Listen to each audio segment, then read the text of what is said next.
कोणाही व्यक्तीच्या नाही तर नेत्याला जाऊन आमच्या मतदारसंघाच्या हितासाठी मदत करा हे सांगायला आम्ही लाजत पण नाही आणि आम्ही घाबरत पण नाही। हे बघा, देवेंद्र फडणवीस साहेब नेहमी असंच म्हणतात की काहीतरी मोठं होईल, काहीतरी बॉम्ब फुटेल, पण तसं काय होत नसतं।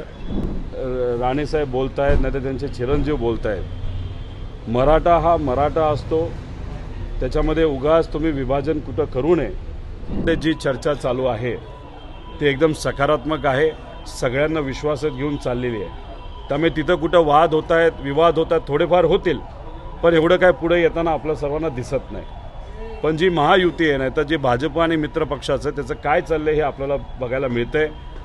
कुठलं पद कोणाला मिळेल, किती तिकीटं आम्हाला मिळतील, किती कार्यकर्त्यांना आम्हाला संधी देता येईल, याच्यावर ज्यांचं भांडण चाललं आहे आणि याच्यावर ज्यांचा वेळ चालला आहे आणि याच्यावर ज्यांचा वेळ जात असल्यामुळे सामान्य लोकांचे प्रश्न सोडायला यांना वेळ नाही। या सरकारला युवांना मोठ्या प्रमाणात अडचणी आहेत, युवा आज मोठ्या प्रमाणात संघर्ष करत आहेत, हे आपल्या सर्वांना बघायला मिळतं। कुकडीची बैठक झाली मान्य आहे, पण बऱ्याच दिवसातनं तुम्ही आणि दादा समोर आले, तर तुमच्या संघर्ष यात्रेला काही शुभेच्छा वगैरे दिले का नाही? विषय कुकडीचा होता, विषय पाण्याचा होता, माझ्या मतदारसंघाचा होता, तो तिथं मांडला।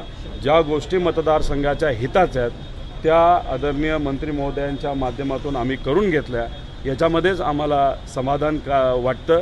कारण का शेवटी आम्ही आमचे जे मतदार आहेत, आमचा जो परिसर आहे विधानसभेचा, नाहीतर लोकांसाठी कधीही राजकारण करत नाही, ही आमची प्रवृत्ती आहे। आमचे जे विरोधक आहे त्यांनी MIDC आमची आडून त्यांची प्रवृत्ती दाखवून दिली, पण आम्ही कुठेही विकासामध्ये कोणाही व्यक्तीच्या नाही तर नेत्याला जाऊन आमच्या मतदारसंघाच्या हितासाठी मदत करा हे सांगायला आम्ही लाजत पण नाही आणि आम्ही घाबरत पण नाही। दादा, जागा वाटपाचा विषय बोलत होते, त्यांची तोंडबंद आज प्रेस घेत आहेत, काहीतरी गौप्यस्फोट करू असं ऐकून त्यांचं धोका।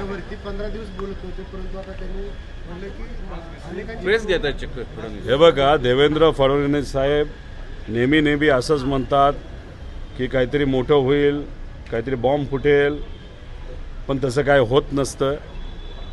तसंच जेव्हा केव्हा असं काहीतरी ते बोलतात तेव्हा काहीतरी नियोजितसुद्धा असू शकतं, आणि मग ह्या सगळ्या गोष्टी असताना आज त्यांची प्रेस कॉन्फरन्स आपल्याला बघावी लागेल।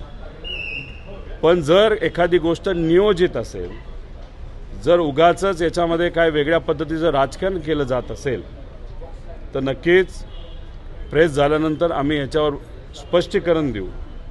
कारण का भाजप काय पातळीला जाऊ शकतं हे आपल्याला आज सांगता येणार नाही।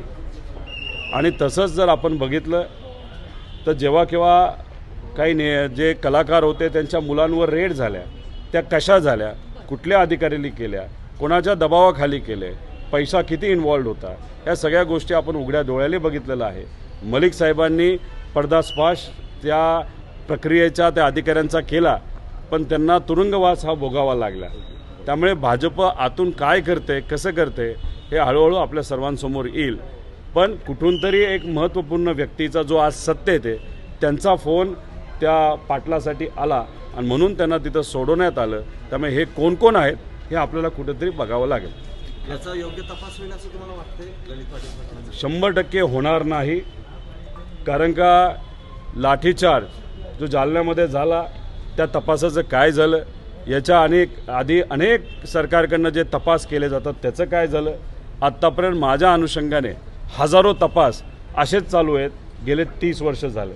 त्यामुळे हे उगाच सरकारी यंत्रणेच्या माध्यमातून तपास करण्यापेक्षा ज्युडिशियल एन्क्वायरी ह्याच्यामध्ये होण्याची जरूरत आहे।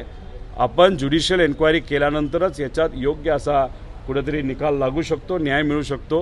कारण शेवटी ड्रग हा जो विषय जो आम्ही संघर्ष यात्रेच्या माध्यमातून सुद्धा घेत आहोत, तर ह्या ड्रग विषय खूप महत्त्वपूर्ण आहे।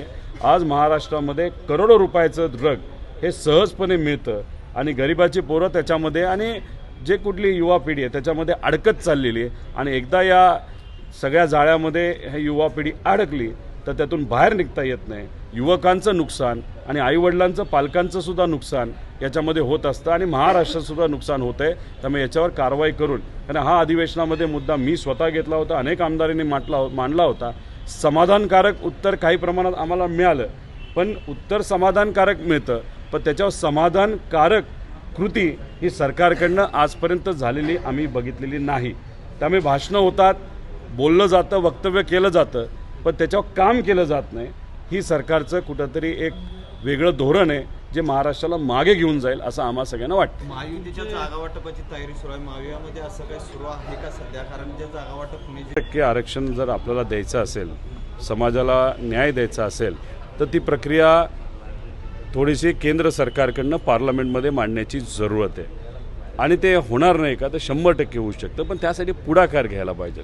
पण भाजप काही जेव्हा- करत नाही, सत्ताधारी दोन्हीकडे असलेलं. भाजप ओबीसी आरक्षणाच्या बाबतीत पण राजकारण करते, मराठा आरक्षणाच्या बाबतीत सुद्धा राजकारण करते, धनगर आरक्षणाच्या बाबतीत सुद्धा राजकारण करते.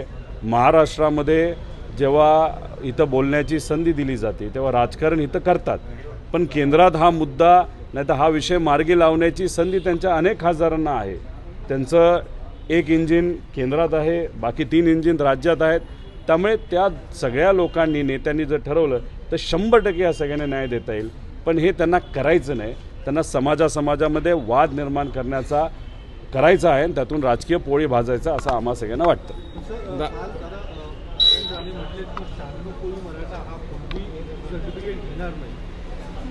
त्यानंतर सोशल मीडियावरती त्यावर चर्चा. माझं एकच मत आहे की हे जे काही राणेसाहेब बोलत आहेत नाही तर त्यांचे चिरंजीव बोलत आहेत, मराठा हा मराठा असतो, त्याच्यामध्ये उगाच तुम्ही विभाजन कुठं करू नये. आणि तसंच मराठा समाजाच्या सर्वच लोकांचं मत असतं की इतरही समाजांना विश्वासात घ्या, कुठल्याही व्यक्तीवर अन्याय नाही झाला पाहिजे.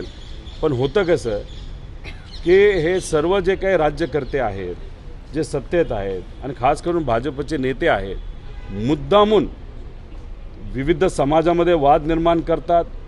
आता हा जो 96-92 हा विषय काढून हा परत वेगळा काहीतरी दिशेने हा सगळा चर्चा नेण्याचा प्रयत्न हे राणेसाहेब करत आहेत. कदाचित पवार साहेब ओबीसी राणेसाहेब हे स्वतः करत असतील असं मला वाटत नाही.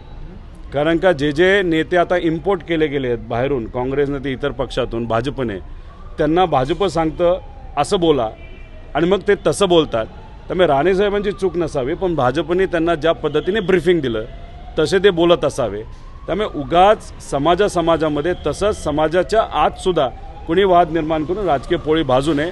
आज प्रश्न बेरोजगारीचा आहे, आज प्रश्न सामान्य कुटुंबातल्या मुलामुलींना संधी देण्याचा आहे आणि तिथं कुठंतरी हे सरकार कमी पडत आहे.